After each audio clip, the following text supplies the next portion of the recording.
opportunité, à mon sens, de donner mon point de vue sur ce bilan. Je ne m'approfondirai que sur le bilan de l'éducation et la formation, parce que je suis moi-même enseignant. Depuis quelque temps, les parents envoient leurs enfants apprendre à l'étranger. Ce n'est pas un bon exemple. Et sur ce, nous ne pouvons pas dire que le bilan du président de la République en termes d'éducation a bien marché.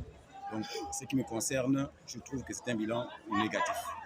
Alors, je vais choisir le plan social parce que c'est le président de la République, Ali Bongo, avait promis aux Gabonais qu'il ne sera heureux que quand ils seront heureux.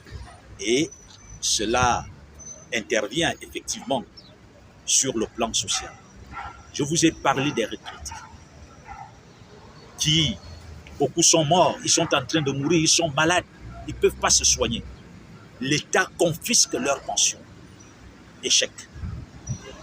Les agents publics qui ne peuvent plus avancer tel que la loi le dit, parce que chaque avancement, évidemment, te prévoit quelque chose en termes d'amélioration des conditions de vie, en termes de rémunération. Mais ces situations sont bloquées depuis une dizaine d'années. Alors, la flambée des prix sur le marché, malgré la mise en place du ministère chargé de la lutte contre la vie chère, qu'est-ce que nous voyons? Les prix grimpent chaque jour. Et donc, c'est un échec patent. Il faut avoir l'humilité de le reconnaître. C'est aussi une valeur que d'être humble, que d'accepter la réalité. Donc, sur le plan social, c'est un échec. Regardez les déflatés du CHU d'Ovendo, ces Gabonais qui, depuis 2 ans, 3 même, n'arrivent pas à percevoir leurs droits après avoir brutalement été chassés sans raison de leurs emplois. Que dire de la SNBG? Que dire des épargnants de poste-banque? Nous avons trop de problèmes. Le social, c'est un échec. C'est clair, comme sur le plan économique aussi, comme sur tous les plans. Le bilan de M. Ali Bongo est un échec patent. C'est incontestable.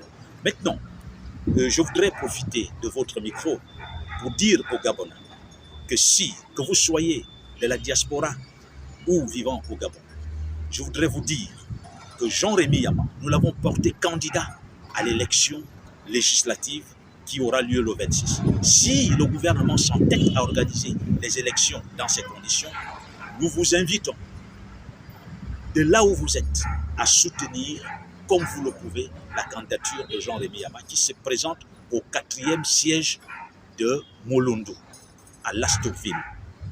Il est face à un pédégiste qui a déjà fait 2 mandats. Nous pensons que vos multiples soutiens peuvent permettre également à Jean-Rémy Yama de recouvrer sa liberté. Nous devons l'élire député. Si malgré toutes les tensions qui sont perceptibles dans l'air pour une mauvaise élection et son issue, si le gouvernement s'entête, allons tous soutenir la candidature de Jean-Rémy Yama qui a été déposée en bonne et due forme. Il se porte, je ne dirais pas bien parce qu'il est malade, mais c'est ce que nous faisons dehors qui lui donne le moral. Donc le combat que nous menons pour sa libération lui donne le moral. Et je peux vous dire, il vous salue tous, où que vous soyez. Tous les Gabonais, Jean-Rémy Yama vous dit bonjour et allons le soutenir chez lui. Merci.